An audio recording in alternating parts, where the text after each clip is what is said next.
আসসালামু আলাইকুম।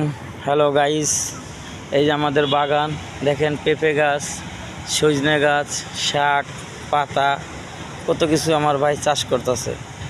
দেখছেন কত সুন্দর। হ্যালো, এই যে পুঁই শাক দেখেন, এই যে পুঁই শাক, এই যে পেঁপে, তারপরে কত ধরনের ফল, পাট শাক, পালং শাক, এই দেখেন গাছ ভরা ভরা পেঁপে। তারপরে এই দেখেন, এই যে সুইন পুকুর বানাইছে, এখানে মাছ চাষ করতেছে, অল্প অল্প করে খাইবো বলে টাকি মাছ। তারপর কত কিছু করতেছে, এর মনে যখন যেটা ওঠে সে এখন সেটাই করে। তাই আপনারও তো দাওয়াত থাকলো, আপনারা আইসেন, এই গাছের পেঁপে খাইতে আইসেন, যার যার মনে থাকে।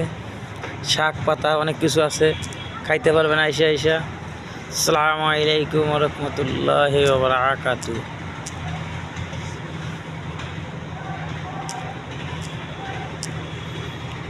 ওমর, কই যাও?